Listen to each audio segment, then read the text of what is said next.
പ്രത്യേകിച്ചും ബഹുമാനപ്പെട്ട യൂഹാനൻ അച്ഛന് ഉള്ള സന്തോഷം അറിയിക്കുന്നു. അച്ഛനും ബൈബിളും മറ്റ് വിശ്വാസപരമായ കാര്യങ്ങളുമൊക്കെയും പഠിക്കുകയും നല്ലവണ്ണം ആളുകളെ പഠിപ്പിക്കുകയും ചെയ്യുന്ന ഒരാൾ എന്നുള്ള നിലയിൽ അച്ഛൻ്റെ സാന്നിധ്യം വളരെ അനുഗ്രഹകരമായ ഒന്നാണ്. കഴിഞ്ഞ ക്ലാസ്സിൽ ഒരു ചോദ്യം സാറ് ഉന്നയിച്ചു, 7 ആത്മാക്കളെപ്പറ്റി. അത് ദൈവത്തിൻ്റെ ആത്മാവിൻ്റെ ഒരു എംഫസിസ് കൊടുക്കാൻ വേണ്ടിയാണ് എന്ന് ഞാൻ പറഞ്ഞു. അത് മറ്റൊരു തരത്തിൽ യെശയ്യാ പ്രവചനം 11-ാം അധ്യായത്തിൽ നമ്മൾ വായിക്കുന്നുണ്ട്. യെശയ്യാ പ്രവചനം 11-ാം അധ്യായത്തിൽ ആത്മാവിൻ്റെ 7 ഗുണങ്ങൾ അത് അവിടെ പ്രത്യേകിച്ച് എടുത്ത് പറയുന്നുണ്ട്. 11-ാം അധ്യായത്തിൽ അവൻ്റെ മേൽ യഹോവയുടെ ആത്മാവ് ആവസിക്കും, ജ്ഞാനത്തിൻ്റെയും വിവേകത്തിൻ്റെയും ആത്മാവ്, ആലോചനയുടെയും ബലത്തിൻ്റെയും ആത്മാവ്, പരിജ്ഞാനത്തിൻ്റെയും യഹോവ ഭക്തിയുടെയും ആത്മാവ് തന്നെ. അത് 7 അല്ലേ? ജ്ഞാനം, വിവേകം, ആലോചന, ബലം, പരിജ്ഞാനം, യഹോവ ഭക്തി. അപ്പം അത് വേണമെങ്കിൽ ഇതെല്ലാം ഒരു ദൈവത്തിൻ്റെ ആത്മാവിനെ ഒന്ന് അടിവരയിട്ട് സൂചിപ്പിക്കാൻ വേണ്ടിയുള്ള ഒരു പിക്ചോറിയൽ പ്രസൻറ്റേഷനാണ് എന്ന് വേണം മനസ്സിലാക്കുവാൻ. നമ്മുടെ ഗ്രൂപ്പിൽ നമ്മുടെ ഈ 1-ാം അധ്യായത്തെ പറ്റിയുള്ള ഒരു ലഘു പഠനം നിങ്ങളുടെ ഗ്രൂപ്പിൽ ഇട്ടിട്ടുണ്ട്. അതിൻ്റെ ടൈറ്റിലിൽ ഒരു അച്ചടിപ്പശകുണ്ട്. ബ്രാക്കറ്റിൽ കിടക്കുന്ന കാര്യം ഡിലീറ്റ് ചെയ്യേണ്ടതാണ് എന്നുള്ള കാര്യം പ്രത്യേകിച്ച് ഓർപ്പിക്കുന്നു. 9-ാം വാക്യം മുതലാണ് നമ്മൾ ഇവിടെ ഇന്ന് വായിക്കേണ്ടത്. 8-ാം വാക്യം നമ്മൾ അവസാനിപ്പിച്ചു. ഞാൻ അൽഫയും ഒമേഗയുമാകുന്നു, ഇരിക്കുന്നവനും ഇരുന്നവനും വരുന്നവനുമായി സർവശക്തിയുള്ള ദൈവമായ കർത്താവ് അരുളി ചെയ്യുന്നു. ദൈവത്തിൻ്റെ ഭൂതകാലവും വർത്തമാനകാലവും ഭാവികാലവും സൂചിപ്പിക്കുന്ന ഇരുന്നവനും ഇരിക്കുന്നവനും വരുവാനിരിക്കുന്നവനും. ഇപ്പോൾ ദൈവത്തിൻ്റെ സർവവ്യാപിത്വം സമയത്തിൽ ഉള്ളത് അവിടെ പറയുകയാണ്. അടുത്ത ഒരു വിവരണം ഈ പുസ്തകം എഴുതിയ ആളിനെ പറ്റിയാണ്. വളരെയധികം ഡിസ്കസ് ചെയ്യപ്പെട്ടിട്ടുള്ള ഒരു വേദഭാഗമാണ്. നിങ്ങളുടെ സഹോദരനും യേശുവിൻ്റെ കഷ്ടതയിലും രാജ്യത്തിലും സഹിഷ്ണുതയിലും കൂട്ടാളിയുമായ യോഹന്നാൻ എന്ന ഞാൻ ദൈവവചനവും യേശുവിൻ്റെ സാക്ഷ്യവും നിമിത്തം പത്മോസ് എന്ന ദ്വീപിൽ ആയിരുന്നു. ഇതാണ് ഗ്രന്ഥകാരനെ പറ്റിയുള്ള ഒരു ലഘു വിവരണം.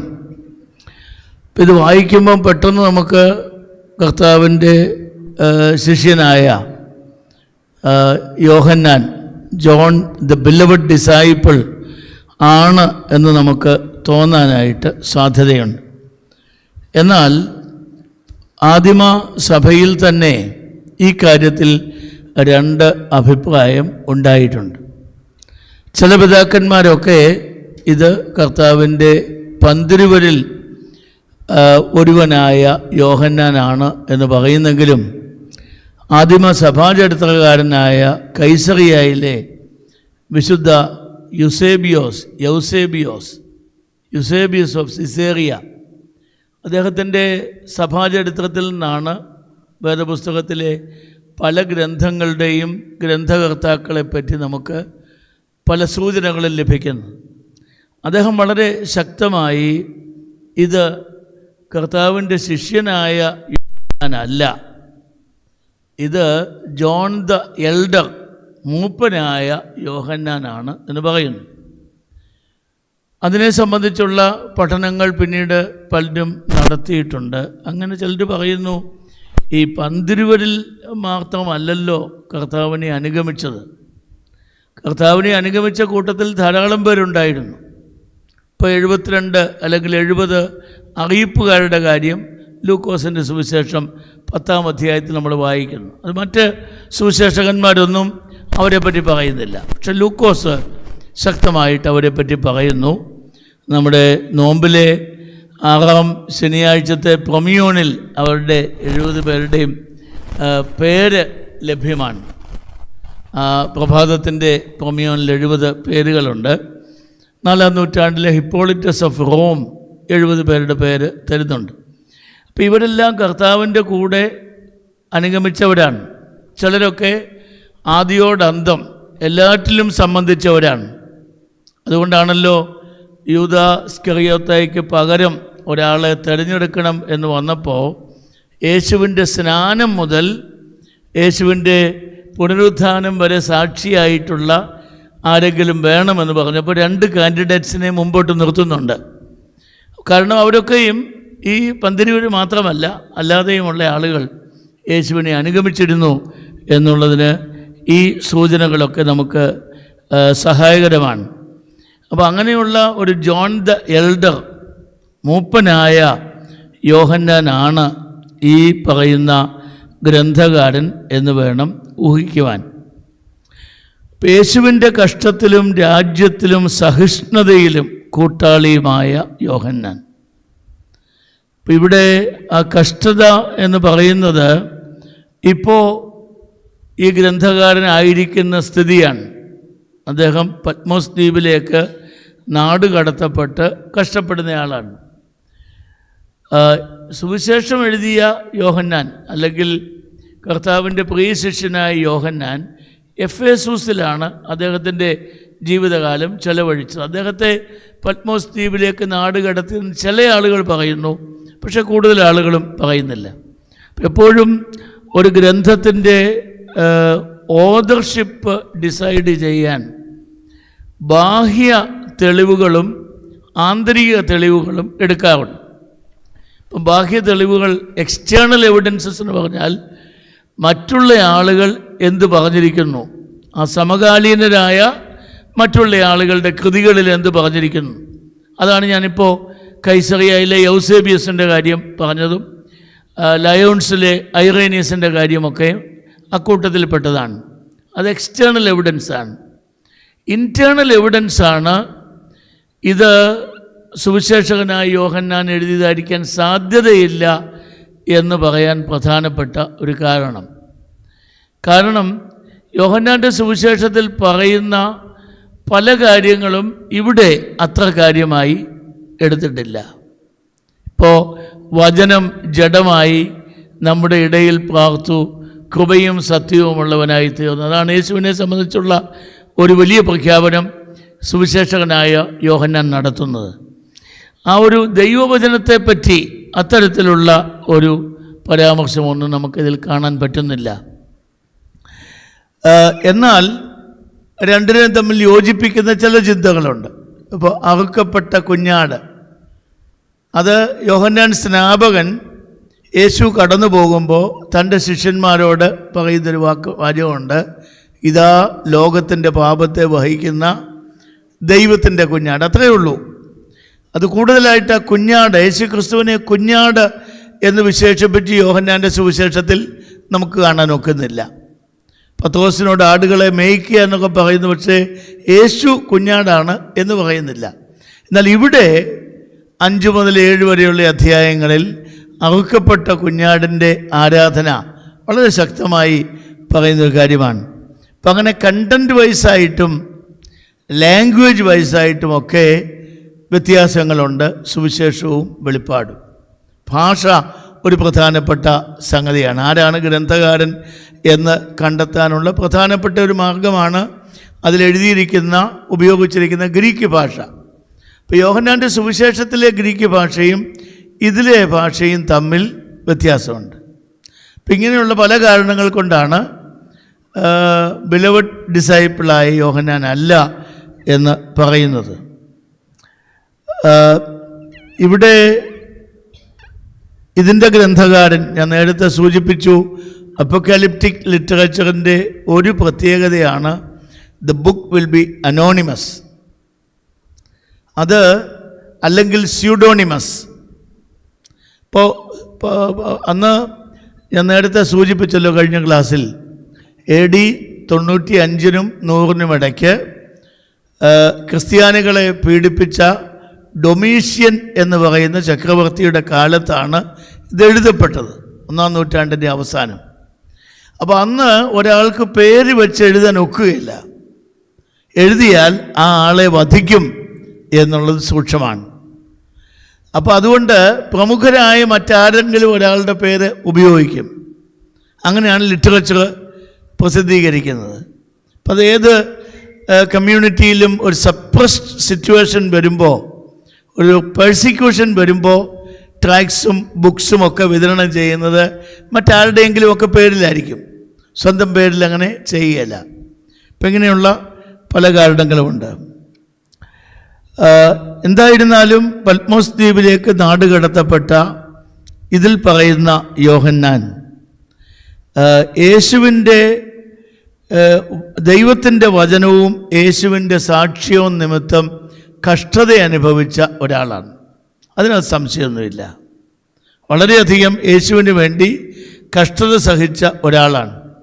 ഇപ്പോൾ പത്മോസ് ദ്വീപിലേക്ക് അദ്ദേഹത്തോടൊപ്പം ഒരു സമൂഹം കൂടെ ഉണ്ട്. ആ ഒരു പെർസിക്യൂഷൻ്റെ അന്തരീക്ഷത്തിൽ, ഒരു സപ്രസ് സിറ്റുവേഷനിൽ, ഫ്രീഡം ഇല്ലാത്തൊരവസ്ഥയിൽ വളരെ പിക്ചോറിയലായിട്ടുള്ള ലാംഗ്വേജ്, സിംബോളിക് നമ്പേഴ്സ് എല്ലാമാണ് ഈ പുസ്തകത്തിൽ മൊത്തത്തിൽ നമ്മൾ കാണുന്നത്. അപ്പോൾ അതിൽ കൂടെ ആണെങ്കിലും യേശുവിനെ പറ്റി സുവിശേഷം അറിയിക്കുവാനായിട്ട് അവരൊക്കെയും ശ്രമിച്ചു. ഈ വെളിപ്പാട് ലഭിക്കുന്നത് കർത്തൃദിവസത്തിൽ ഞാൻ ആത്മവിവശനായി എന്നിവിടെ പറയുന്നു. കർത്തൃദിവസത്തിൽ ഞാൻ ആത്മവിവശനായി.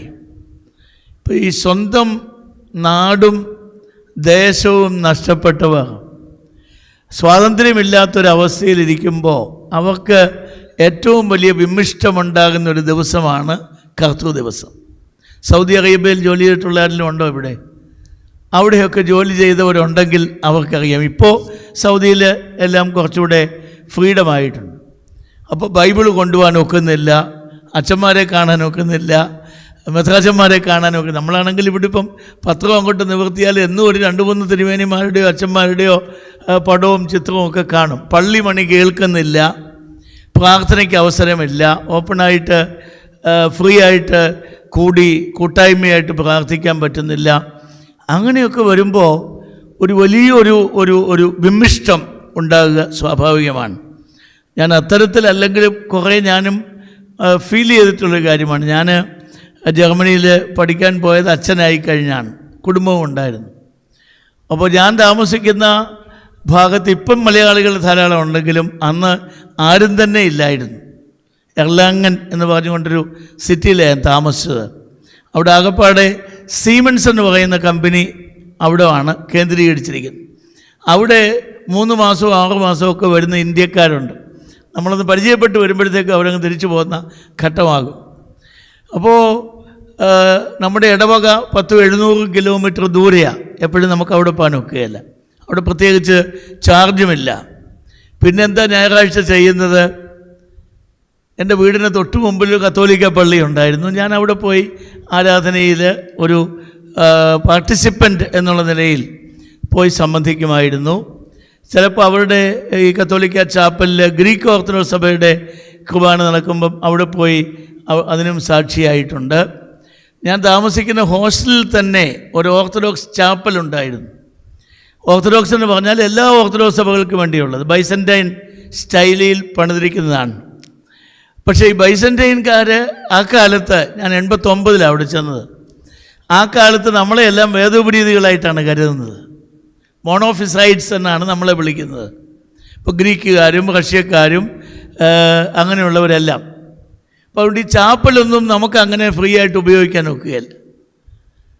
ഈജിപ്തിൽ നിന്ന് വന്ന ഒരു അച്ഛൻ ഒരിക്കൽ എന്തോ കുർബാന ചൊല്ലിയെന്നും പറഞ്ഞ് സെർബിയൻ പേട്രിയാർക്ക് വന്നത് വീണ്ടും കൂദാശ ചെയ്യാനായിട്ട്. കാരണം വേദോപരീതി കൂദാശ ചെയ്ത മദ്ബഹയാണ്.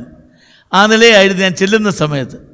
പിന്നീട് 1989 നമ്മുടെ ഈ 2 ഫാമിലീസ്, ബൈസൻ്റൈൻ ഓറിയൻ്റൽ ഫാമിലീസ് തമ്മിലുള്ള ഡയലോഗുകളൊക്കെ ഈജിപ്തിലും മറ്റു പലയിടത്തും നടന്ന് ഒരു കോമൺ എഗ്രിമെൻ്റൊക്കെ വന്ന കാലമായപ്പോഴത്തേക്കും അവരൊക്കെ കുറച്ചുകൂടി നമ്മളെ റെസ്പെക്റ്റ് ചെയ്യാൻ തുടങ്ങി. റഷ്യക്കാരും റുമേനിയക്കാരുമൊക്കെ റെസ്പെക്റ്റ് ചെയ്യാൻ തുടങ്ങി. ഗ്രീക്കുകാർ അപ്പോഴും ഇല്ല. അവർ ഞാൻ തമാശയായിട്ട് പറഞ്ഞു, ഈ യേശു തമ്പുരാൻ ചെന്നാൽ പോലും ഒരു പള്ളി കയറ്റുമെന്നുള്ള സംശയമാണെന്ന്. അപ്പോൾ അത്തരത്തിൽ വലിയ തീക്ഷ്ണമായ നിലപാടുകളുള്ളവരാണ്. ഞാൻ കുർബാന ചൊല്ലിയിട്ടുണ്ട്. ഞാൻ ജർമ്മനിലേക്ക് നമ്മുടെ കുർബാന അങ്ങനെ ആ ഒരു പശ്ചാത്തലത്തിലാണ് ട്രാൻസ്ലേറ്റ് ചെയ്തതൊക്കെ. അത് ഒരു 4-5 കൊല്ലം മുമ്പ് അത് പബ്ലിഷ് ചെയ്ത് നമ്മുടെ MOCയിൽ അവൈലബിളാണ്. അപ്പോൾ ഉള്ള പ്രശ്നം, പ്രതിവാക്യം ചൊല്ലാൻ ശുശ്രൂഷകരില്ല, ധൂപക്കുറ്റി വീശാൻ ആളില്ല. എന്തു ചെയ്യും? അപ്പോൾ അവിടെ ഒരു ആണിയുണ്ട്. ഈ ആണിയേൽ ധൂപക്കുറ്റി തൂക്കിയിടും. ധൂപക്കുറ്റിയുടെ വാഴ്വിൻ്റെ സമയത്ത് ഞാൻ ഇടത്ത് കൈ കൊണ്ട് പിടിക്കും, വലത്ത് കൈ കൊണ്ട് വാഴ്ത്തും. അങ്ങനെ കുർബാന ചൊല്ലിയിട്ടുണ്ട് ഞാൻ. എൻ്റെ മകന് ഒരു 2-3 ക്ലാസ്സായി അപ്പോഴത്തേക്ക്. അവന് നല്ലവണ്ണം വായിക്കാനുള്ള ശീലം വന്നേ ഉണ്ട്.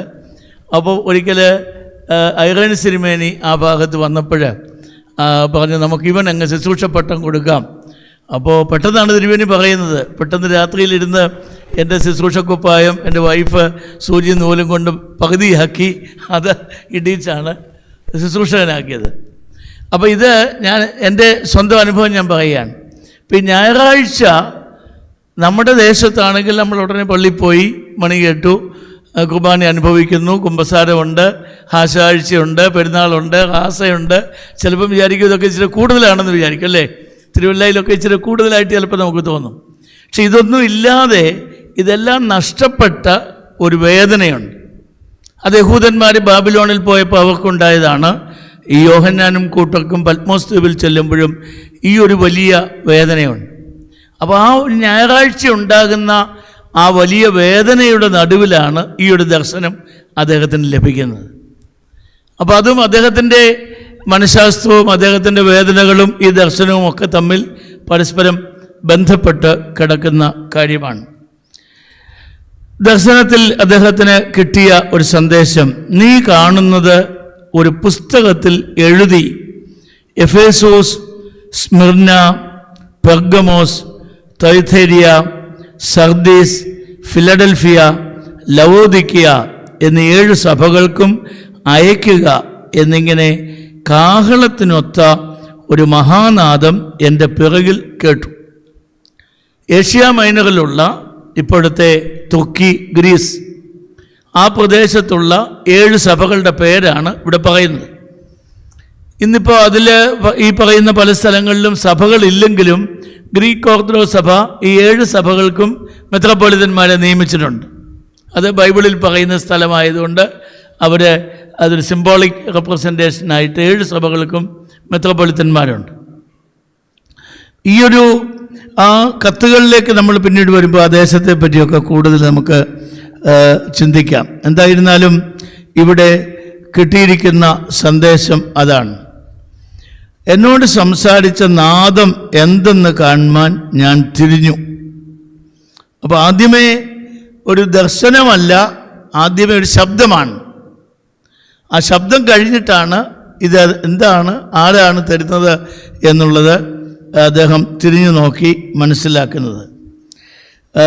അപ്പോൾ ഇവിടെ 7 നിലവിളക്കുകളെയും നിലവിളക്കുകളുടെ നടുവിൽ നിലയങ്കി ധരിച്ച് മാറത്ത് പൊൻകച്ച കെട്ടിയവനായി മനുഷ്യപുത്രനോട് സദൃശ്യനായവനെയും കണ്ടു.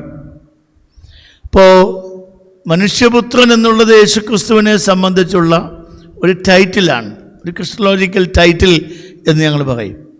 അത് സുവിശേഷങ്ങളിൽ നമ്മൾ കാണുന്നുണ്ട്. മനുഷ്യപുത്രൻ 2-3 ഫങ്ഷൻസ് അവിടെ നമ്മൾ കാണാറുണ്ട്. ഒന്ന്, യേശു അദ്ദേഹത്തെപ്പറ്റി തന്നെ പറയുമ്പോഴെല്ലാം മനുഷ്യപുത്രൻ മനുഷ്യപുത്രൻ എന്നാണ് പറയുന്നത്. 2, മനുഷ്യപുത്രൻ യഹോവയുടെ കഷ്ടപ്പെടുന്ന ദാസൻ എന്നുള്ള യെശയ്യാ പ്രവചനത്തിലെ ആ ഒരു ആശയം കാണാം.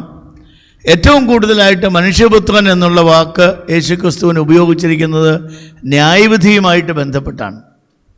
ഇപ്പോൾ കർത്താവിൻ്റെ 2ാമത്തെ വരവെങ്കിൽ ന്യായം വിധിക്കുന്നത് മനുഷ്യപുത്രൻ എന്ന അധികാരത്തിലാണ്. നമ്മൾ ഈ മനുഷ്യപുത്രൻ എന്നൊക്കെ പറയുന്നത് കേവലം മനുഷ്യർ എന്നുള്ളതല്ല, it's A divine title. Daniel പ്രവചനം 7-ാം അധ്യായത്തിലാണ് മനുഷ്യപുത്രനെ പറ്റി നമ്മൾ കാണുന്നത്.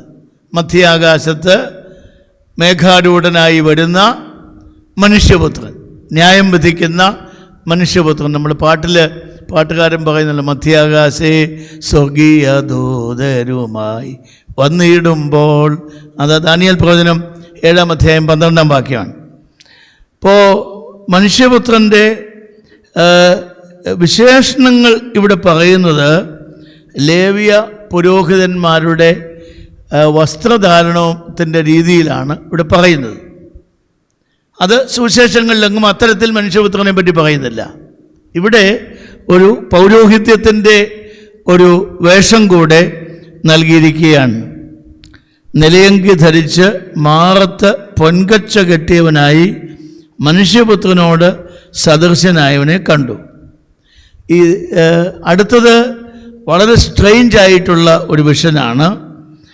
അവൻ്റെ തലയും തലമുടിയും വെളുത്ത പഞ്ഞി പോലെ ഹിമത്തോളം വെള്ളയും, കണ്ണ് അഗ്നിജ്വാലയ്ക്ക് ഒത്തതും, കാൽ ഉലയിലിട്ട് ചുട്ടുപഴുപ്പിച്ച വെള്ളോട്ടിന് സദൃശ്യവും, അവൻ്റെ ശബ്ദം പെരുവെള്ളത്തിൻ്റെ ഇരച്ചിൽ പോലെയുമായിരുന്നു. പെരുവെള്ളത്തിൻ ഇരച്ചിൽ പോലെ നമ്മൾ പാടുമല്ലേ, അതല്ലേ ഈ വെളിപ്പാട് പുസ്തകത്തിൻ്റെ പശ്ചാത്തലത്തിൽ വന്ന പാട്ടുകളാണ്. അപ്പോൾ ഇവിടെ തലമുടിയുടെ പഞ്ഞി പോലെ വെളുത്ത തലമുടിയുള്ള എന്ന് പറഞ്ഞാൽ കാലത്തെ അതിജീവിക്കുന്ന ഒരു ഫിഗറാണ്. കണ്ണ് അഗ്നിജ്വാലയ്ക്കൊത്തത്. അത് കോപമാകാം, ന്യായവിധിയാകാം, ഇതെല്ലാമാകാം. ഇപ്പോൾ കണ്ണ് ചുമന്ന് ഇരിക്കുക എന്ന് പറയുമ്പോഴത്തേക്കും അത് കോപത്തിൻ്റെയും ശിക്ഷയുടെയും ന്യായവിധിയുടെയും ഒക്കെ ഒരു അടയാളമായിട്ട് കാണാം. കാൽ ഉലയിലിട്ട് ചുട്ടുപഴുപ്പിച്ച വെള്ളോട്ടിന് സദൃശ്യവും, ശബ്ദം പെരുവെള്ളത്തിൻ്റെ ഇരച്ചിൽ പോലെയുമാണ്. ദാനിയേൽ പ്രവചനം 2-ാം അധ്യായം 31 മുതൽ 34 വരെയുള്ള ഭാഗത്ത് നെബൂഖദ്നേസർ രാജാവിനെ സന്ദർശിച്ച ഒരു ദർശനം നമ്മൾ കാണുമ്പോൾ ഇതുപോലെ ലോഹങ്ങളുടെ ഒരു വിവരണം അവിടെ നമുക്ക് കാണാൻ സാധിക്കും. ദാനിയേൽ പ്രവചനം 2-ാം അധ്യായം 31 മുതൽ 34 വരെയുള്ള വാക്യങ്ങൾ. അവിടെ ഒരു ദർശനം കണ്ടു. വലിയൊരു ബിംബം, വലിപ്പമേറിയതും വിശേഷ ശോഭയുള്ളതുമായ ബിംബം തിരുമുൻപിൽ നിന്നു. ബിംബത്തിൻ്റെ തല തങ്കം കൊണ്ടും നെഞ്ചും കൈയും വെള്ളി കൊണ്ടും വയറും അരയും താമ്രം കൊണ്ടും തുട ഇരുമ്പ് കൊണ്ടും കാൽ പാതി ഇരുമ്പ് കൊണ്ടും പാതി കളിമണ്ണ് കൊണ്ടും ആയിരുന്നു, തിരുമനസ് കൊണ്ട്. അപ്പോൾ അവിടെ കാല് പകുതി ഇരുമ്പും പകുതി കളിമണ്ണുമാണ്. ഇപ്പം ഇരുമ്പ് വളരെ സ്ട്രോങ് ആണ്, കളിമണ്ണിൻ്റെ പ്രശ്നം അത് പൊട്ടിപ്പോകാനായിട്ട് സാധ്യതയുണ്ട്. ഇവിടെ കാല് ഉലയിൽ ചുട്ടുപഴുപ്പിച്ച വെള്ളോട്ടിന് സദൃശ്യമാണ്. വളരെ സ്ട്രോങ് ആയിട്ടുള്ള ഒരു ഫുട്ടേജാണ് ഇവിടെ നമുക്ക് കാണാൻ സാധിക്കുന്നത്. അവൻ്റെ വലങ്കയിൽ 7 നക്ഷത്രമുണ്ട്. അവൻ്റെ വായിൽ നിന്ന് മൂർച്ചയേറിയ ഇരുവായ്ത്തലയുള്ള വാൾ പുറപ്പെടുന്നു. ഇവിടെ ഈ 7 നക്ഷത്രം 7 സഭകളെ സൂചിപ്പിക്കുന്നുവെന്ന് 20-ാം വാക്യത്തിൽ ഇതിന് പിറകെ താഴോട്ട് വായിക്കുമ്പം പറയുന്നുണ്ട്. അവൻ്റെ മുഖം സൂര്യൻ ശക്തിയോടെ പ്രകാശിക്കുന്നത് പോലെയായിരുന്നു. അവനെ കണ്ടിട്ട് ഞാൻ മരിച്ചവനെ പോലെ അവൻ്റെ കാൽക്കൽ വീണു.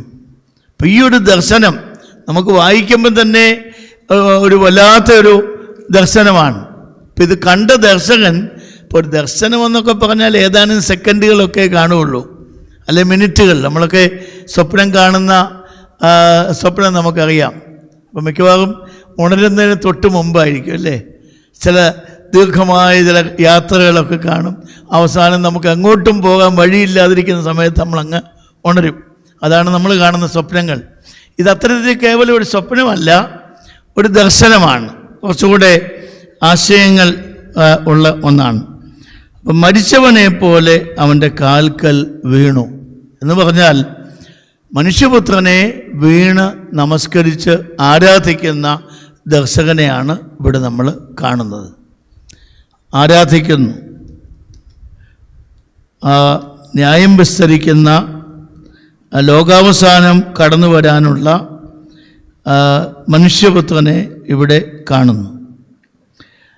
അവൻ വലങ്കൈ എൻ്റെ മേൽ വെച്ചു, ഭയപ്പെടേണ്ട.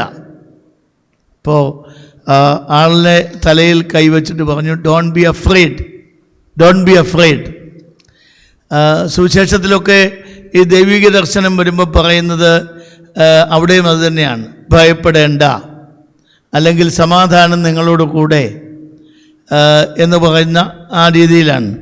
അപ്പം ഇവിടുത്തെ ഈ ഭയം എന്നുള്ള വാക്ക് ആ ഭക്തി കൊണ്ടുള്ള ഭയമാണ്, ഒരു ഫിയർ ഔട്ട് ഓഫ് റെവറൻസ്.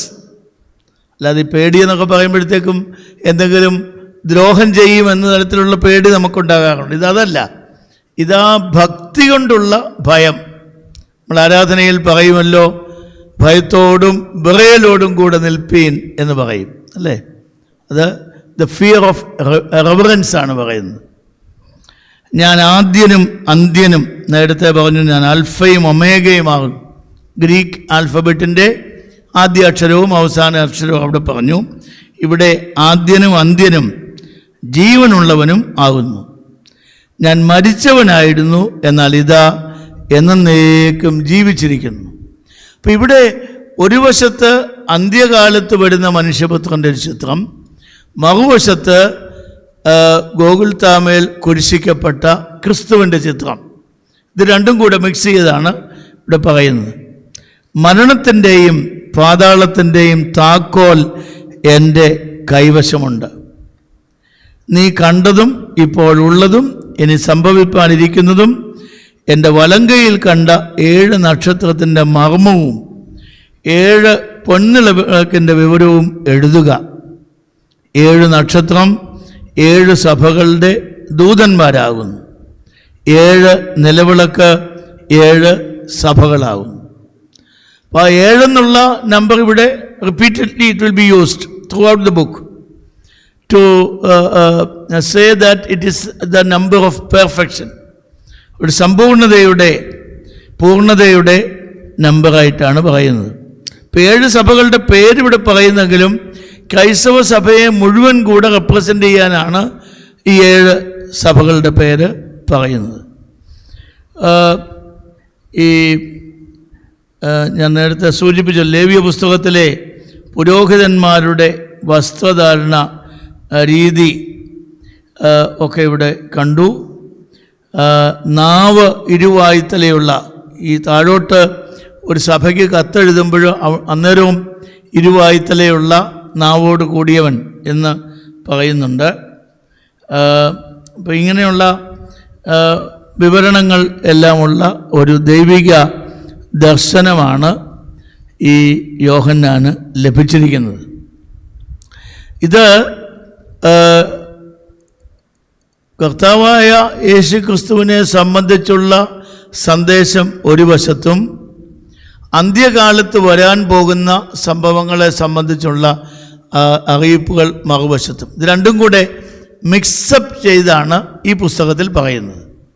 ഇപ്പോൾ ചിലർ വിചാരിക്കും ഇത് ലോകാവസാനത്തെ പറ്റി മാത്രം പറയുന്ന പുസ്തകമാണ്. നല്ല, യേശുക്രിസ്തുവിനെ സംബന്ധിച്ച്, യേശുക്രിസ്തുവിൻ്റെ കഷ്ടാനുഭവത്തെ സംബന്ധിച്ച്, കുരിശുമരണത്തെ സംബന്ധിച്ച് ശക്തമായി പറയുന്ന ധാരാളം ഭാഗങ്ങൾ ഈ പുസ്തകത്തിലുണ്ട്. ആ യേശുക്രിസ്തുവിനെ ആരാധിക്കുന്ന ഒരു സമൂഹമാണ് ഇത് ഉപയോഗിക്കുന്നത്. ഇപ്പോൾ ആരാധനയെപ്പറ്റി ഞാൻ കഴിഞ്ഞ ക്ലാസ്സിൽ പറഞ്ഞു, എൻ്റെ പ്രൊഫസർ പറഞ്ഞ കാര്യം പറഞ്ഞു. വെളിപ്പാട് പുസ്തകം വായിച്ചപ്പോഴാണ് അദ്ദേഹത്തിന് നമ്മുടെ കുർബാന മനസ്സിലായത്. ഞാനതുവരെ വിചാരിച്ചിരുന്നത് ഈ പുസ്തകം പെന്തക്കോസ്തുകാരുടെയാണ്. അപ്പോൾ അദ്ദേഹമാണ്, ലൂഥറൻ പ്രൊഫസറാണ്, വെളിപ്പാട് പുസ്തകത്തിൻ്റെ വ്യാഖ്യാനം എഴുതിയിട്ടുള്ള ആളാണ്, ഇൻ്റർനാഷണൽ റെപ്യൂട്ടേഷനുള്ള പ്രൊഫസറാണ്. അദ്ദേഹം കുർബാനയിൽ സന്ദർശിച്ചിട്ട് പോകാൻ നേരം പറയുകയാണ്, താങ്ക് യു വെരി മച്ച്, ഇന്നാണ് എനിക്ക് വെളിപ്പാട് പുസ്തകത്തിൻ്റെ പല ഭാഗങ്ങളും മനസ്സിലായത്. സോ ഇതിനകത്ത് ആരാധനയുണ്ട്, ഇതിനകത്ത് വിശ്വാസമുണ്ട്, ഇതിനകത്ത് അന്ത്യകാല സംഭവങ്ങളുണ്ട്. ഇതെല്ലാം ചേർന്ന ഒരു പ്രത്യേക ഭാഷയിൽ എഴുതപ്പെട്ട പുസ്തകം. സുവിശേഷങ്ങളിലാണെങ്കിൽ അതൊരു സിമ്പിൾ ആൻഡ് ഡയറക്റ്റ് ലാംഗ്വേജിലാണ് പറയുന്നത്. ഇവിടെ ഒരു കോംപ്ലക്സ് ലാംഗ്വേജാണ്, സിംബോളിക് ലാംഗ്വേജാണ്. ഇവിടെ പല സൈൻസ് ആൻഡ് സിമ്പിൾസ് ഉപയോഗിക്കുന്നുണ്ട്.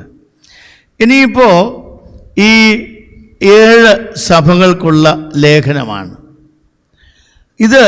ഈ 7 ലേഖനങ്ങൾക്കും പൊതുവായ ഒരു സ്ട്രക്ചറുണ്ട്. പൊതുവായൊരു സ്ട്രക്ചർ. ആദ്യമായിട്ട് അതിൽ നമ്പർ 1 ഈസ് ആരാണ് ഇത് ഈ അറിയിപ്പ് നൽകുന്നത് എന്ന് വിവരിക്കും. അത് എല്ലാ സഭകൾക്കും ഒരേ വിവരണമല്ല. ചില സഭകൾക്ക് ഈ യേശുവിനെ പറ്റിയുള്ള, നമ്മൾ 1-ാമത്തെ വാക്യം വായിച്ചു, പിതാവാം ദൈവം ക്രിസ്തുവിന് കൊടുത്ത വെളിപ്പാട് ക്രിസ്തു യോഹന്നാന് കൊടുത്തു, യോഹന്നാൻ നമുക്ക് തന്നിരിക്കുന്നു. അപ്പോൾ ഈ സന്ദേശം നൽകുന്ന ആളിനെ സംബന്ധിച്ചുള്ള വിവരണം അതാത് സഭകളുടെ സ്വഭാവം അനുസരിച്ചാണ്.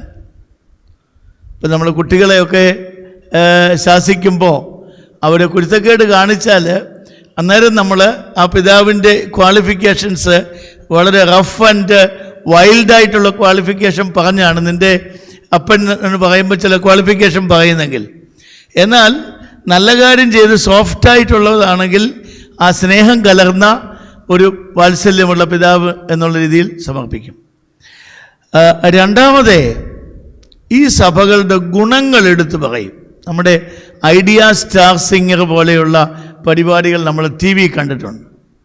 അവിടെ വളരെ എഴുത്തം വന്ന സംഗീതജ്ഞന്മാർ ജഡ്ജസായിട്ടിരിപ്പുണ്ട്. ഒരു കുട്ടി വന്ന് ഒരു പാട്ട് പാടും. അത് കഴിയുമ്പോൾ ജഡ്ജസ് ആ കുട്ടിയെ ആദ്യം എന്താ ചെയ്യുന്നത്? അപ്രീഷിയേറ്റ് ചെയ്യും. അല്ലേ, നീ തിരഞ്ഞെടുത്ത പാട്ട് ഇന്ന സിനിമയിൽ നിന്നാണ്, അത് വളരെ ഒരു നല്ല പാട്ടാണ്, അത് എഴുതിയ ആൾ ഇന്നതാണ്, അതിൻ്റെ കോണ്ടെക്സ്റ്റ് ഇന്നതാണ്, നിൻ്റെ ശബ്ദം വളരെ നന്നായിരിക്കുന്നു എന്നൊക്കെ പറഞ്ഞ് അപ്രീഷിയേറ്റ് ചെയ്യും. അടുത്തപടി എന്താ ചെയ്യുന്നത്? എന്നാൽ ഇന്ന കാര്യങ്ങൾക്ക് കുറവ് വന്നിട്ടുണ്ട്, അല്ലേ, നിൻ്റെ ശബ്ദത്തിൽ അല്ലെങ്കിൽ ചലനത്തിൽ സ്പഷ്ടതയില്ല, ഉച്ചാരണശുദ്ധിയില്ല, സംഗതിയില്ല എന്നൊക്കെ പറഞ്ഞു. സംഗതി എന്നുള്ളത് വാക്ക് അങ്ങനെയാണ് നമ്മൾ ആദ്യമായിട്ട് മലയാള ഭാഷ കേൾക്കുന്നത്. അതിന് മുമ്പ് സംഗതി എന്നുള്ള വാക്കുണ്ടെങ്കിലും ഈ സംഗീതവുമായിട്ട് ബന്ധപ്പെട്ട് നമുക്ക് അറിഞ്ഞുകൂടാ. ഇപ്പം ഞങ്ങളൊക്കെ കുർബാന ചൊല്ലിച്ച് ഇറങ്ങുമ്പോൾ അമ്മച്ചിമാരൊക്കെ പറയാൻ തുടങ്ങുന്നുണ്ട്, അച്ഛൻ്റെ ഹൂത്തോമയ്ക്ക് സംഗതി പോരാ എന്ന് പറഞ്ഞു തുടങ്ങിയിട്ടുണ്ട്. അപ്പോൾ സംഗീതമായിട്ട് ബന്ധപ്പെടുത്തി നമുക്കറിയാം. അപ്പോൾ ആദ്യം ഗുണങ്ങൾ പറയും, അത് കഴിയുമ്പോൾ ദോഷങ്ങൾ പറയും. പിന്നെന്താ ഈ ജഡ്ജസ് പറയുന്നത്? നീ ഇന്ന കാര്യങ്ങൾ ചെയ്താൽ നിനക്കൊരു നല്ല ഫ്യൂച്ചർ ഉണ്ടാവും. നമ്മുടെ വൈക്കം വിജയലക്ഷ്മിയെ പോലെയുള്ളവർ അങ്ങനെ വന്ന വലിയ പാട്ടുകാരത്തിയാണ്. അന്ധയായ ഒരു പെൺകുട്ടി ഇവരുടെ പ്രോത്സാഹനത്തിൽ വന്നു, സിനിമയിലും ഒക്കെ ആയി ഇപ്പോൾ കേരളം അറിയപ്പെടുന്ന ഒരു പാട്ടുകാരത്തിയാണ്. പിന്നെ ഇന്ന കാര്യങ്ങൾ ശരിപ്പെടുത്തിയാൽ നിനക്ക് നല്ലൊരു പാട്ടുകാരത്തിയായിട്ട് മാറാം. ഇല്ലെങ്കിൽ നിനക്ക് ഇന്ന ദോഷങ്ങൾ വരും. ഇതാണ് ഐഡിയ സ്റ്റാർ സിംഗറിൽ നമ്മൾ കേൾക്കുന്നത്. ഈ ഒരു സ്ട്രക്ചറാണ് ഇവിടെ. അന്ന് ഐഡിയ സ്റ്റാർ സിംഗർ അല്ലെങ്കിലും ഈ ഒരു സ്ട്രക്ചറാണ്. ആദ്യം നന്മകൾ പറയും, അത് കഴിയുമ്പോൾ ദോഷങ്ങൾ പറയും, അത് കഴിയുമ്പോൾ ആ ദോഷങ്ങൾ മാറ്റാനുള്ള റെമഡിയൽ മെഷേഴ്സ് പറയും, അതും കഴിയുമ്പോൾ അത് സ്വീകരിച്ചില്ലെങ്കിൽ വരാമാകുന്ന പരിണത ഫലങ്ങളും പറയും. നമ്മുടെ മാനേജ്മെൻറ്റ് സ്റ്റഡീസിൽ SWOT അനാലിസിസ് പറയും. Strength, weakness, opportunity and threat.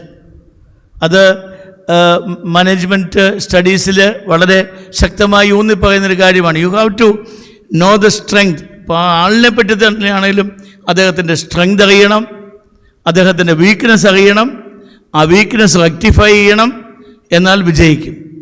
എതിരാളിയുടെയും ഇതുപോലെ നമ്മൾ മനസ്സിലാക്കിയിരിക്കണം. എതിരാളിയുടെ സ്ട്രെങ്ത് എന്താണ്, വീക്ക്നെസ് എന്താണ്, ഇതറിഞ്ഞിരിക്കണം. അത് കഴിയുമ്പോഴാണ് opportunities and threats. India Pakistan യുദ്ധം ഒരു തരത്തിൽ പറഞ്ഞാൽ തുടങ്ങിക്കഴിഞ്ഞു. അപ്പോൾ ഇന്ത്യൻ മിലിറ്ററിക്ക് പാകിസ്ഥാൻ്റെ സ്ട്രെങ്ത് നല്ലവണ്ണം അറിയാം, വീക്ക്നെസ്സും അറിയാം. ആ വീക്ക്നെസ് ഉള്ളിടത്താണ് ഇവർ സ്ട്രൈക്ക് ചെയ്യുന്നത്. സ്ട്രെങ്ത് ഉള്ളിടത്ത് പോയി സ്ട്രൈക്ക് ചെയ്യാൻ പോയാൽ വിജയിക്കുകയില്ല. IPL മാച്ച് ചെന്നൈ ഡൽഹി മാച്ചാണെന്ന് വിചാരിക്കുക. ഇപ്പോൾ ചെന്നൈ MS ധോണിക്ക് ഡൽഹിയുടെ ടീമിൻ്റെ സ്ട്രെങ്ത് അറിയാം, വീക്ക്നെസ്സും അറിയാം. ആ ടോസ് തൊട്ട് തന്നെ അവർ തീരുമാനമെടുക്കുന്നത് ഇത് മനസ്സിലാക്കിയാണ്. അവരുടെ ബാറ്റ്സ്മാൻമാർ നല്ല ഫാസ്റ്റ് ബൗളിങ്ങിന് മുമ്പിൽ പരാജയപ്പെടുന്നവരാണെങ്കിൽ, നല്ല ഗ്രീൻ പിച്ചൊക്കെ ആണെങ്കിൽ, അല്പം ഡ്യൂസും കൂടെ ഉണ്ടെങ്കിൽ അവർ പറയും we are going to bowl first. കാരണം ഫാസ്റ്റ് ബൗളിങ്ങിൻ്റെ മുമ്പിൽ പെട്ടെന്ന് ഇവർ ഔട്ടായിട്ട് പോകും. So to know the strength, the weakness, the opportunity and the threat, ഇത് ഓരോ സഭയെപ്പറ്റിയും എണ്ണി ഇവിടെ പറയുകയാണ്. എഫേസൂസിലെ സഭയുടെ ദൂതന് എഴുതുക, 7 നക്ഷത്രം വലങ്കയിൽ പിടിച്ചുകൊണ്ട് 7 പൊന്നിൽ വിളക്കുകളുടെ നടുവിൽ നിൽക്കുന്നവൻ അരുളി ചെയ്യുന്നു. എഫേസൂസിൻ്റെ പ്രശ്നം എന്താണ്? അന്ന് ഏഷ്യ മൈനറിലെ വലിയൊരു നഗരം, വലിയൊരു മെട്രോപൊളിറ്റൻ സിറ്റിയാണ്. പുസ്തക പ്രവൃത്തികൾ നമ്മൾ പൗലോസിൻ്റെ എഫേസോസ് സന്ദർശനം വിശദമായിട്ട് നമ്മൾ കാണുന്നുണ്ട്.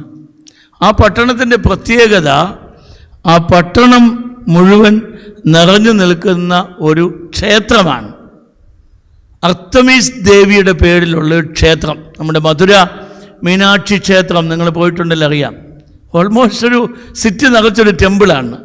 എന്ന് പറഞ്ഞതുപോലെ ഈ അർത്തമീസ് ദേവിയുടെ ടെമ്പിൾ, അത് ക്രിസ്തുവിന് വളരെ മുമ്പ് സ്ഥാപിക്കപ്പെട്ട ഒന്നാണ്. അർത്തമീസ് എന്ന ഒരു ഭാഷയിലും ഡയാന എന്ന് മറ്റൊരു ഭാഷയിലും പറയുന്ന ഒരേ ദേവി തന്നെയാണ്. അപ്പോൾ അർത്തമീസ് ദേവിയുടെ ടെമ്പിൾ, അതിൻ്റെ ആരാധന, അപ്പോൾ ആളുകളെല്ലാം ഇക്കൂട്ടത്തിലാണ്. അതിനകത്ത് ക്ഷുദ്രപ്രയോഗമുണ്ട്, മന്ത്രവാദമുണ്ട്, മറ്റ് ഐഡോലാട്രി ഉണ്ട്, എവറിത്തിങ് ഈസ് ദെയർ. അവിടെയാണ് പൗലോസ് പോയി സുവിശേഷം അറിയിക്കുന്നത്. അവിടെ പൗലോസ് ഏത് സ്ഥലത്ത് പോയാലും ആദ്യം ജൂയിഷ് സിനഗോഗിലാണ് പോകുന്നത്. ഇവിടെയും അതുപോലെ പോകുന്നുണ്ട്. അത് കഴിഞ്ഞൊരു ടിറാനസ് എന്ന് പറയുന്ന ഒരാളുടെ ഒരു ഫിലോസോഫിക്കൽ സ്കൂളിൽ പോയി 2 വർഷക്കാലം അവിടെ ഡിബേറ്റുകളിൽ ഏർപ്പെട്ടു. അന്നത്തെ ഒരു പ്രധാനപ്പെട്ട ഇതായിരുന്നു. ഗ്രീക്ക് കൾച്ചറിൽ ഫിലോസഫേഴ്സ് എല്ലാം ഡിബേറ്റുകളിൽ ഏർപ്പെടും. അതും കഴിഞ്ഞാണ് അദ്ദേഹം മന്ത്രവാദികളായ ചില യഹൂദന്മാരെ കണ്ടു.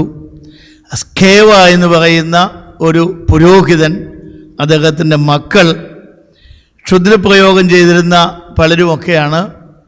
ഇവരുടെ മന്ത്രവാദ പുസ്തകങ്ങൾ പൗലോസിൻ്റെ സുവിശേഷം കേട്ട് അവർ മനംമാറ്റം ഉണ്ടായി ക്രിസ്തുവിലേക്ക് തിരിഞ്ഞിട്ട് ഈ മന്ത്രവാദ പുസ്തകങ്ങളെല്ലാം ഇട്ട് തീയിട്ടു. പിന്നെ അവരോടുകൂടെ മന്ത്രവാദികളായ പലരും വന്നു ചേർന്നു. അങ്ങനെ ഇരിക്കുമ്പോൾ ഈ മാർഗത്തെപ്പറ്റി കലഹമുണ്ടായി. അവിടുത്തെ ടൗൺ ഹാളിൽ ഒരു മീറ്റിംഗ് നടക്കുകയാണ്. ആ മീറ്റിംഗ് നടക്കുമ്പോൾ പൗലോസ് ക്രിസ്തുവിനെ പറ്റി പ്രസംഗിക്കുകയാണ് ശക്തമായിട്ട്. അപ്പോൾ അവിടെ കുറച്ച് പേരൊരു ബഹളമുണ്ടാക്കിയത് ദമേത്രിയോസ് എന്ന് പറയുന്ന ഒരു വെള്ളിയും സ്വർണവുമൊക്കെ പണിയുന്ന ഒരാളാണ്. അദ്ദേഹത്തിൻ്റെ മെയിൻ ടാസ്ക് ഈ അർത്തമീസ് ദേവിയുടെ വിഗ്രഹം ഉണ്ടാക്കി വിൽക്കുകയാണ്. വലിയൊരു ഹ്യൂജ് സക്സസ്ഫുൾ ബിസിനസ്. അപ്പോൾ ഇവരിൽ കുറച്ച് പേര് ഇങ്ങനെ ക്രിസ്തുവിലേക്ക് പോയി കഴിഞ്ഞപ്പോൾ ഇദ്ദേഹത്തിന് ബിസിനസ് നഷ്ടപ്പെടുന്നു. അതിന് അവരൊരു പരാതി ഉണ്ടാക്കി ഈ ടൗൺ ഹാളിൽ പൗലോസിൻ്റെ കൂടെ വന്ന് ഒരാളെ പിടിച്ച് വലിച്ചു കൊണ്ടുപോയി. വലിയ ബഹളമുണ്ടായപ്പോൾ ആ ടൗൺ മേയർ, സിറ്റി മേയർ വന്നിട്ട് പറയുന്നു, അതിന് മധ്യസ്ഥം വഹിച്ച് പറയുന്നു, എന്താ നിങ്ങളുടെ പ്രശ്നം? ഇവർ അർത്തമീസ് ദേവിയെപ്പറ്റി ദോഷമായിട്ടൊന്നും ഇതുവരെ പറഞ്ഞില്ലല്ലോ. പിന്നെ ദെമേത്രിയോസിനും കൂട്ടർക്കും എന്തെങ്കിലും പരാതി ഉണ്ടെങ്കിൽ let them go to the court, legal court and file a petition എന്ന് പറഞ്ഞ് പൗലോസിന് പ്രാണഭയം ഉണ്ടായിരുന്ന സമയത്ത് അദ്ദേഹത്തെ രക്ഷിക്കുന്ന ഒരനുഭവമാണ് അവിടെ പറയുന്നത്. അപ്പോൾ എഫേസോസിൻ്റെ കൾച്ചറൽ ബാക്ക്ഗ്രൗണ്ട് എന്ന് പറയുന്നത് ഈ ടെമ്പിളുമായിട്ടും ബന്ധപ്പെട്ടതാണ്. എഫേസ്യ ലേഖനത്തിലും ഈ ഒരു പശ്ചാത്തലത്തിലാണ് ക്രൈസ്തവ സഭയെ സംബന്ധിച്ചൊക്കെ പറയുന്നത്. വിവാഹ ജീവിതത്തെ പറ്റി പറയുന്നത് അവിടെയാണ്. 5-ാം അധ്യായത്തിൽ നമ്മുടെ കല്യാണത്തിന് വായിക്കുന്ന ഭാഗമുണ്ടല്ലോ, ഭാര്യമാരെ നിങ്ങളുടെ ഭർത്താക്കന്മാർക്ക് കീഴടങ്ങിയിരിപ്പീൻ എന്നൊക്കെ പറഞ്ഞുള്ള വാക്യം എഫേസോസിൻ്റെ പശ്ചാത്തലത്തിലാണ്. ഒരു ഫാമിലി ഡിസിപ്ലിൻ ഇല്ലാതെ പോകുന്നു, ഡിസിപ്ലിൻ ഉണ്ടാക്കുകയാണ്. You love your wife and the wife has to take care of the needs of the husband. യേശുക്രിസ്തു സഭയെ സ്നേഹിച്ചതുപോലെ ഭർത്താവ് ഭാര്യയെ സ്നേഹിക്കണം. യേശുക്രിസ്തുവിന് വേണ്ടി കാത്തിരുന്ന മണവാട്ടിയായ സഭയെപ്പോലെ ഭാര്യ ഭർത്താവിന് വേണ്ടി നിർമ്മലയും കളങ്കരഹിതയുമായി കാത്തിരിക്കണം എന്നൊക്കെ പറയുന്നു. ഒരു ഭവനത്തിലെ ഡിസിപ്ലിൻ, സഭയിലെ ഡിസിപ്ലിൻ, ഇതൊക്കെയാണ് എഫേസോസിൽ പറയുന്നത്. ഈ സഭയ്ക്കാണ് ഇവിടെ ഈ ലേഖനം എഴുതുന്നത്.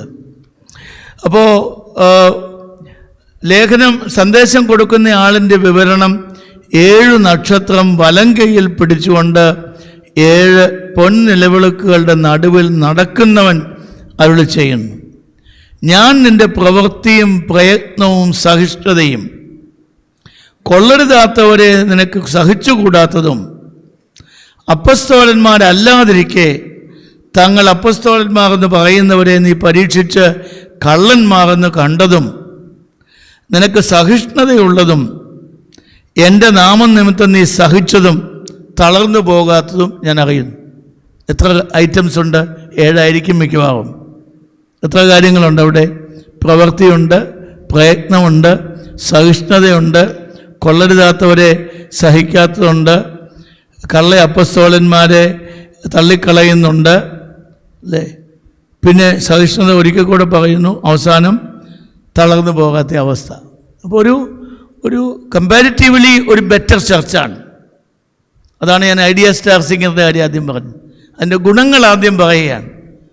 അപ്പോൾ ഇത്രയും മേന്മകളുള്ള ഒരു സഭയാണ്. ഇത് വളരെ പ്രായോഗികമായി പ്രാധാന്യമുള്ള മേന്മകളാണ്. കാരണം കൊള്ളരുതാത്തവരെ, ഇമ്മോറൽ, ഇൻഡിസിപ്ലിൻ ആയിട്ടുള്ള ആളുകളെ തള്ളിക്കളയുന്നു. എഫേസോസ് പോലുള്ള പട്ടണത്തിൽ അത് വളരെ അത്യാവശ്യമായിരുന്നു. അതുപോലെ സ്യൂഡോ അപ്പോസൽസ്, ഫോൾസ് അപ്പോസൽസ്, അവരെ റിജക്റ്റ് ചെയ്യുന്നു. പിന്നെ അവർ തന്നെ കഷ്ടത സഹിക്കുന്നു. ആ കഷ്ടതയുടെ നടുവിലും വളരെ എൻഡ്യൂറൻസ് ഉണ്ട്. പിന്നെ വളരെ ശക്തമായി സ്ട്രോങ് ആയിട്ട് നിൽക്കുന്നു. ഇപ്പോൾ ക്രിസ്ത്യാനികളുടെ ഒരു പ്രധാനപ്പെട്ട സ്വഭാവം അതായിരിക്കണം. കഷ്ടതയുടെ നടുവിൽ വിശ്വാസത്തോടെ, പ്രത്യാശയോടെ, ധൈര്യമായിട്ട് നിൽക്കുക. ഈ അടുത്ത കാലത്താണ് ഈ പ്രോസ്പെരിറ്റി ഗോസ്പലൊക്കെ വരുന്നത്. ഇപ്പോഴത്തെ പ്രോസ്പെരിറ്റി ഗോസ്പലിലുള്ള കമ്മ്യൂണിറ്റീസൊക്കെ ക്രിസ്തുവിൽ വിശ്വസിച്ചാൽ നിങ്ങൾക്ക് അമേരിക്കയ്ക്ക് പോകാം, നിങ്ങൾക്ക് പണം കൂടുതൽ കിട്ടും എന്നൊക്കെ പറഞ്ഞുള്ള സന്ദേശമാണ്. വാസ്തവത്തിൽ സുവിശേഷകന്മാരുടെ സുവിശേഷങ്ങളിലൊന്നും അതല്ല.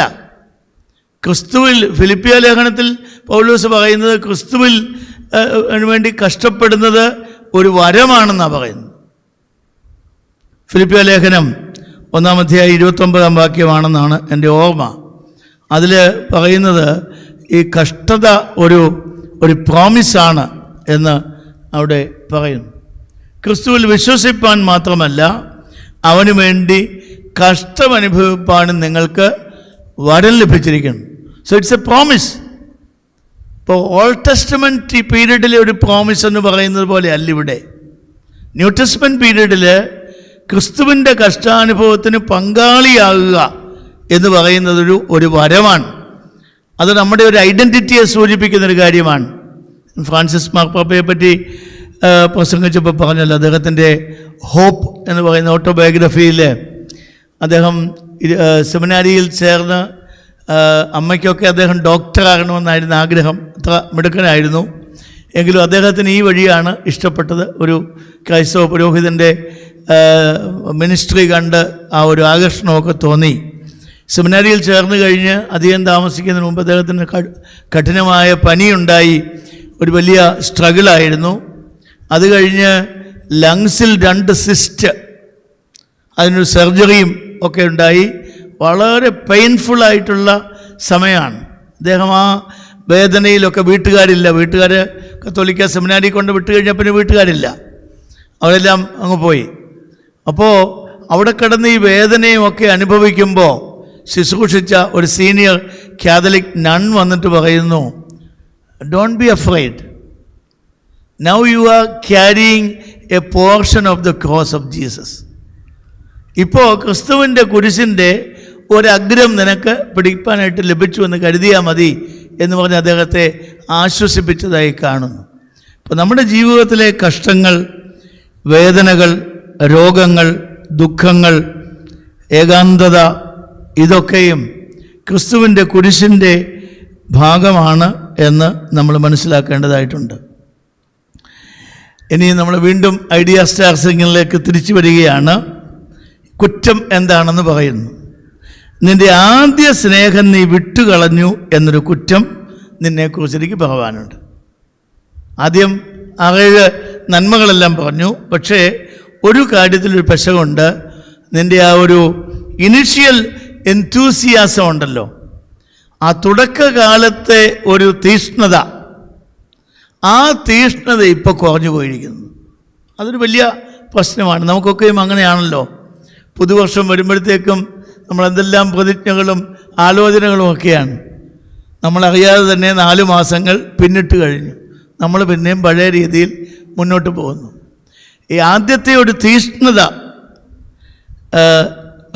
നീ വിട്ടുകളഞ്ഞു. നീ ഏതിൽ നിന്ന് വീണിരിക്കുന്നു എന്നോർത്ത് മാനസാന്തരപ്പെട്ട് ആദ്യത്തെ പ്രവൃത്തി ചെയ്യുക. സോ ഈ ആളുകൾ ഒരു കാലത്ത് അർത്തമീസ് ദേവിയുടെ പൂജയിൽ പങ്കെടുത്തവരും ദേവിയെ അഭയം പ്രാപിച്ചവരും വിഗ്രഹാരാധന നടത്തിയവരും ഒക്കെയാണ്. അപ്പോൾ അതിൽ നിന്നാണ് അവർ ക്രിസ്തുവിലേക്ക് വന്നത്. അപ്പോൾ ആ വന്ന കാര്യം മറന്നു പോകരുത്. ഇപ്പോൾ വന്നപ്പോൾ അവർക്ക് തുടക്കത്തിൽ വലിയ ആവേശമായിരുന്നു. ഇതൊരു നല്ലൊരു ജീവിത രീതി, ഡിസിപ്ലിനുണ്ട്, നല്ലൊരു ഫെയ്ത്ത്, സ്ട്രോങ് ഫെയ്ത്ത്, ഇതൊക്കെയാണ്. അതിൽ നിന്ന് വീണിരിക്കുന്നു. നമുക്കും പറ്റിയിരിക്കുന്നത് അതാണല്ലേ. ക്രിസ്ത്യൻസ് എന്ന് പറഞ്ഞാൽ ഒരു കാലത്ത് നമുക്കെന്തൊരു അംഗീകാരമായിരുന്നു. ഞങ്ങൾ ഇന്നലെ OVBS ടൂർ നടത്തിയപ്പം കൊല്ലം കാതീശ പള്ളി പോയി. തെരീസ പള്ളി ചെപ്പേട്, അവിടെ കിട്ടിയ ഒരു അവകാശങ്ങളുടെ ഒരു ചെപ്പേടാണ്. അപ്പോൾ അതിലൊക്കെ ലോക്കൽ കിങ്സ്, ഹിന്ദു റൂളേഴ്സൊക്കെ ക്രിസ്ത്യൻസിനെ ഒരു പ്രത്യേക സമൂഹമായി, മാന്യമായി ജീവിക്കുന്നവർ, അധ്വാനിച്ച് ജീവിക്കുന്നവർ, രാജ്യസ്നേഹമുള്ളവർ, കച്ചവടത്തിലുമൊക്കെ മാന്യത പുലർത്തുന്നവർ എന്നൊക്കെ കണ്ട ഒരു സമൂഹമാണ് കുടുംബജീവിതത്തിൻ്റെ അച്ചടക്കം. ഇന്നിപ്പോൾ നമ്മൾ എല്ലാവരുടെയും കൂട്ടുള്ള ജീവിതമാണ് നമ്മുടേതും. മദ്യപാനമുണ്ട്, മയക്കുമരുന്നുണ്ട്, കള്ളക്കച്ചവടമുണ്ട്, കള്ളക്കടത്തുണ്ട്, എല്ലാം ഉണ്ട്. റെഡ് ചാനലിൽ കൂടെ പോകേണ്ടവർ ഗ്രീൻ ചാനലിലൂടെ ഇറങ്ങി വരുന്നുണ്ട്. ഇതെല്ലാം നടക്കുന്നുണ്ട് അല്ലേ. പഴയ കാലമാണെങ്കിൽ ക്രിസ്ത്യൻസ് അങ്ങനെ ചെയ്യുകയല്ല, ദേ വിൽ ഡിക്ലെയർ. അപ്പോൾ ഈ ഒരു വീഴ്ച അതൊരു ചെറിയ കാര്യമല്ല, ചെറിയ വീഴ്ചയായിട്ട് പറയാൻ ഒക്കുകയല്ല. ഇപ്പോൾ നമ്മുടെ ഒരു ideal, we have an ideal, അതിൽ നിന്ന് the fall from the ideal, every fall, it is a great thing, it's an important thing. അത് നമുക്ക് എഴുതി തള്ളാവുന്നതല്ല. നമ്മൾ ഈ കുമ്പസാരത്തിലൊക്കെ ഈ ഏറ്റുപറയേണ്ട പല പാപങ്ങളും ഒന്നും പറയാറില്ല. അതൊക്കെ എല്ലാവരുമൊക്കെ ചെയ്യുന്നതാണ്, ഞങ്ങളും ചെയ്യുന്നു എന്നുള്ളതേ ഉള്ളൂ.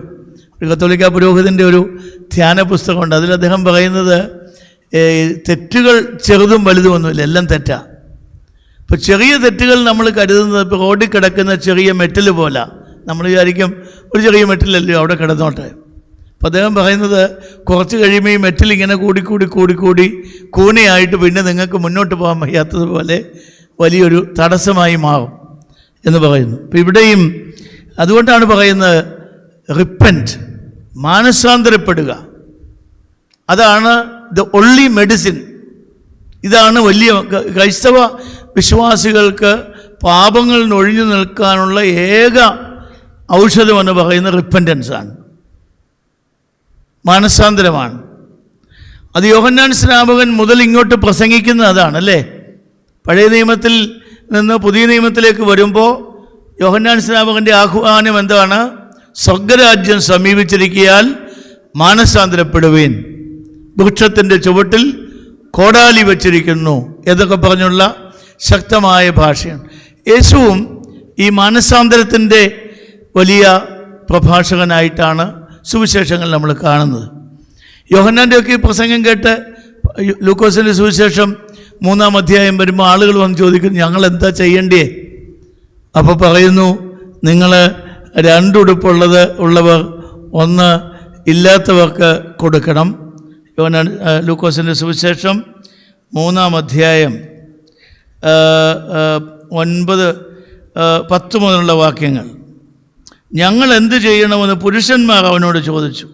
പുരുഷാരം. അതിനവൻ 2 വസ്ത്രങ്ങളുള്ളവൻ ഇല്ലാത്തവന് കൊടുക്കട്ടെ, ഭക്ഷണ സാധനങ്ങളുള്ളവനും അങ്ങനെ തന്നെ ചെയ്യട്ടെ. അപ്പോൾ ചുങ്കക്കാർ, ടാക്സ് കളക്ടേഴ്സ്, ഗസറ്റഡ് ഓഫീസേഴ്സാണ്, ഇന്നത്തെ ഭാഷയിൽ പറഞ്ഞാൽ നല്ല ജോലിയാണ്, ശമ്പളവും കിമ്പളവും എല്ലാം കിട്ടുന്നവരാണ്. അവർ വന്ന് ചോദിച്ചു, ഞങ്ങൾ എന്താ ചെയ്യേണ്ടത്? അപ്പോൾ അവരോട് പറയുന്നു, നിങ്ങളോട് കൽപ്പിച്ചതിൽ അധികമൊന്നും പിരിക്കരുത്. അവരുടെ പ്രശ്നം അതായിരുന്നു.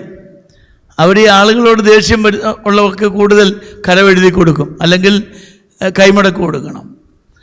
അപ്പോൾ സോൾജിയേഴ്സ് വന്നു, മിലിറ്ററിക്കാർ വന്നു, റോമൻ മിലിറ്ററി അവിടെയുണ്ട്. അവർ വന്ന് ചോദിച്ചു, ഞങ്ങളെന്താ ചെയ്യേണ്ടത്? അവരോട് പറയുന്നത്, ആരെയും ബലാത്കാരം ചെയ്യാതെയും ചതിയായി ഒന്നും വാങ്ങാതെയും നിങ്ങളുടെ ശമ്പളം മതി എന്ന് പറയുവിൻ. ഇപ്പോൾ നോക്കണേ, എങ്ങനെയാണ് ആളുകൾ ഒരു പുതിയ ജീവിതത്തിലേക്ക് വന്നത്. അപ്പോൾ യോഹന്നാൻ്റെ ആ പ്രസംഗം മുതൽ ഈ ഒരു മാനസാന്തരത്തിൻ്റെ സന്ദേശം, that made A difference between the Christians and the non Christians. അവിടെയാണ് ഒരു ബെഞ്ച് മാർക്ക് എന്ന് പറയുന്നത്. ഈ പ്രൊട്ടസ്റ്റൻ്റ് തിയോളജിയിലും ഈ റിപ്പൻറ്റൻസിന് വലിയ പ്രാധാന്യം കൊടുക്കുന്നുണ്ട്. മാർട്ടിൻ ലൂതറെ പോലെയുള്ള റിഫോമേഴ്സ്, അവരുടെ ആരാധനയിലൊക്കെ റിപ്പൻറ്റൻസ് എന്ന് പറയുന്നത് it's an important factor. Martin ലൂതറിൻ്റെ ഒക്കെ ചിത്രം നിങ്ങളുണ്ട്, ഇങ്ങനെയാണ് കൈപിടിക്കുന്നത്, ഇങ്ങനെയല്ല. അതാ ഒരു ഇത് മൂഡ് ഓഫ് റിപ്പൻറ്റൻസ് ആണ്. സ്വന്തം ചെയ്തികളെപ്പറ്റി, തെറ്റുകളെപ്പറ്റി ഓർത്ത് വിലപിച്ച് മാനസാന്തരപ്പെട്ട് ഏറ്റുപറഞ്ഞ്, അതായിരുന്നു ലൂതറിൻ്റെ പ്രശ്നം. അതായിരുന്നു ലൂതറിൻ്റെ വിറ്റൻബർഗ് പള്ളിയിൽ, ഞാൻ നിങ്ങളോട് പറഞ്ഞോന്നറിയില്ല, 3000 റെലിക്സ് ആയിരുന്നു. അപ്പോൾ ഈ വരുന്ന ആളുകൾ ഈ ഓരോ റെലിക്കിൻ്റെ മുമ്പ് നിന്ന് പ്രാർത്ഥിച്ച് അവസാനം കുർബാന കയറാൻ ഉള്ള ആരോഗ്യമില്ല. അതിനു മുമ്പ് ഇതെല്ലാം അവിടെയുള്ള റെലിക്സ് എന്താണ്? കന്യക മറിയാമിൻ്റെ മുലപ്പാൽ വീണ കല്ലിൻ്റെ കഷണം. ഇതൊക്കെ ഒരു അപ്പോക്രിഫലാണ്. അതൊന്നും ഒരു ചരിത്രപരമായി നമുക്ക് സാധൂകരിക്കാവുന്നതല്ല. അല്ലെങ്കിൽ യേശു ദേവാലയത്തിലേക്ക്, യെരുശലേം ദേവാലയത്തിലേക്ക് പോകുമ്പോൾ ആളുകൾ വഴിയിൽ വെട്ടിയിട്ട കൊമ്പിൻ്റെ ഒരു കഷണം. ഇതൊന്നും അന്ന് ആരും കളക്ട് ചെയ്ത് വെച്ചിട്ടില്ല. കാരണം അന്ന് ക്രിസ്ത്യൻ ചർച്ച് എന്ന് പറയുന്ന ഒരു മൈനോറിറ്റിയാണ്, മീഗർ മൈനോറിറ്റിയാണ്. അവർക്ക് സ്വാതന്ത്ര്യമൊന്നുമില്ല ഈ പറയുന്ന പോലുള്ള ഇതൊക്കെ സൂക്ഷിച്ചു വെക്കാൻ. അല്ലെങ്കിൽ യേശുവിനെ ചുറ്റിപ്പൊതിഞ്ഞിരുന്ന കീറ്റുശീലയുടെ ഒരു അംശം എന്നൊക്കെ പറഞ്ഞ് 10,000 റെലിക്സ് ആയിരുന്നു. അപ്പോഴാണ് ലൂതർ റോമാലേഖനം വായിക്കുന്ന സമയമായിരുന്നു. അദ്ദേഹം പറഞ്ഞു, ഇതുകൊണ്ട് അന്നത്തെ റോമൻ കത്തോലിക്ക സഭയിൽ ഇതിന് വളരെ ഒരു ഇമ്പോർട്ടൻസ് കൊടുത്തിരുന്നു. ഇന്നത്തെ റോമൻ കത്തോലിക്ക സഭയല്ല. അപ്പോൾ ഇതിന് ഒരു ബിസിനസ്സായിട്ട് തന്നെ സെയിൽ ഓഫ് ഇൻ്റലിജൻസ് അന്നുണ്ടായിരുന്നതാണ്. അതായത് പാപമോചന ചീട്ട് കൊടുക്കുക.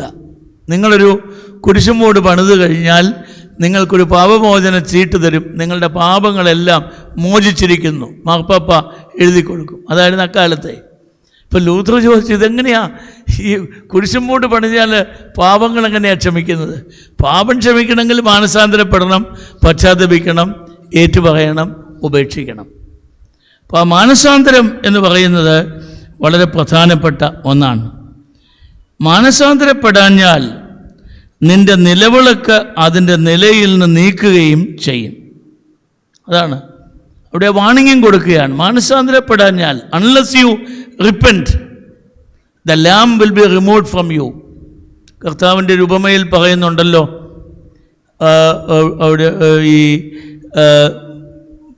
യജമാനന് വേലക്കാരെ ആക്കിയിട്ട് പോയി, ദാസന്മാരെ ഓരോരുത്തരെയായിട്ട് അയച്ചു, അവരെയൊക്കെ അടിക്കുകയൊക്കെ ചെയ്തു. അവസാനം സ്വന്തം മകനെ അയച്ചു, അവനെ അവർ കൊന്നു. മത്തായിയുടെ സുവിശേഷം 21-ാം അധ്യായം അപ്പോൾ എന്താ നമ്മൾ വായിക്കുന്നത്? അവരിൽ നിന്ന് ആ തോട്ടം എടുത്ത് വേറൊരു ജാതിക്ക് കൊടുത്തു.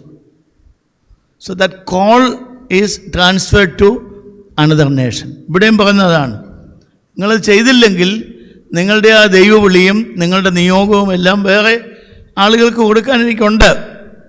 So don't consider that this is for ever. Unless you repent, നിങ്ങളുടെ ഈ സ്ഥാനം നഷ്ടപ്പെടും. എങ്കിലും നിക്കൊലാവ്യരുടെ നടപ്പ് നീ പകയ്ക്കുന്നു എന്നൊരു നന്മ നിനക്കുണ്ട്. നേരത്തെ പറഞ്ഞ നന്മകൾ കൂടാതെ ഒരെണ്ണം ഇവിടെ ആണ് പറയുന്നത്. ലയോൺസിലെ വിശുദ്ധ ഐറേനിയസിൻ്റെ ലേഖനത്തിൽ ഈ നിക്കോളൈറ്റ്സ് എന്ന് പറഞ്ഞ് നിക്കോലാവ്യരെ പറ്റി പറയുന്നു. അതൊരു വേദോപരീത ഗ്രൂപ്പാണ്. ഇത് ആദിമസഭയിലെ ചെമ്മാശന്മാരുടെ ഇടയിൽ അങ്ങനെ ഒരു പേരുകാരനുണ്ട്. അദ്ദേഹത്തിൻ്റെ പിൻഗാമികളാണെന്നൊക്കെ ചിലർ പറഞ്ഞു. അതാണെന്ന് പറയാൻ സാധ്യതയില്ല. ഇതൊരു ഹെറിറ്റിക്കൽ ഗ്രൂപ്പാണ്. അവർക്ക് ഇവിടെ സപ്പോർട്ട് കിട്ടുന്നില്ല. അത് ഞാനും പകയ്ക്കുന്നു. ആത്മാവ് സഭകളോട് പറയുന്നത് എന്തെന്ന് ചെവിയുള്ളവൻ കേൾക്കട്ടെ. ജയിക്കുന്നവന് ഞാൻ ദൈവത്തിൻ്റെ പറുദീസയിലുള്ള ജീവവൃക്ഷത്തിൻ്റെ ഫലം തിന്മാൻ കൊടുക്കും. What you have lost in the beginning because of the mistake that Eve and Adam did, അത് നിങ്ങൾക്ക് തിരികെ കിട്ടും. അല്ലേ? ഉൽപ്പത്തി പുസ്തകം 3-ാം അധ്യായത്തിൽ നമ്മൾ വായിക്കുന്നുണ്ടല്ലോ, നന്മതിന്മകളെക്കുറിച്ചുള്ള അറിവിൻ്റെ വൃക്ഷത്തിൻ്റെ ഫലം തിന്നു, ഇനിയിപ്പോൾ കൈനീട്ടി ജീവവൃക്ഷത്തിൻ്റെ ഫലം കൂടെ തിന്നാതിരിപ്പാൻ അവരെ തോട്ടത്തിൽ നിന്ന് പുറത്താക്കി തോട്ടത്തിന് ചുറ്റും വേലിയും കെട്ടി. അതൊരു ശിക്ഷ എന്നുള്ളതിനേക്കാൾ വീണ്ടും അവർ ഈ ജീവവൃക്ഷത്തിൻ്റെ ഫലം കഴിച്ചാൽ എന്നേക്കും ഇവർ ഈ ശാപത്തിൽ ആയിരിക്കും. അതുകൊണ്ടാണ് അവിടെയുള്ള സ്നേഹം കൊണ്ടും കൂടെയാണ് അവിടെ പുറത്താക്കുന്നത്. ഇവിടെ പറയുന്നത് പറുദീസയിലുള്ള ജീവവൃക്ഷത്തിൻ്റെ ഫലം തിന്മാൻ കൊടുക്കും. അത് വിശുദ്ധ കുർബാനയുമായി സാമ്യമുള്ളതാണ്. 3-ാം അധ്യായത്തിലും ഒക്കെ ഈ കുർബാനയെ സംബന്ധിച്ചുള്ള റെഫറൻസും നമുക്കിതിൽ കാണാൻ പറ്റും. ഇപ്പോൾ റിപ്പൻറ്റ് ചെയ്താൽ, മാനസാന്തരപ്പെട്ട് ആദ്യത്തെ തീഷ്ണതയോടുകൂടി വിശ്വാസ ജീവിതം നയിക്കുന്നവർക്ക് ദൈവത്തിൻ്റെ അംഗീകാരം ലഭിക്കുന്നു, ജീവൻ്റെ ഫലം ലഭിക്കുന്നു എന്ന് അത് പറഞ്ഞ് ഈ ഒരു ലേഖനം ഇവിടെ അവസാനിപ്പിക്കുകയാണ്.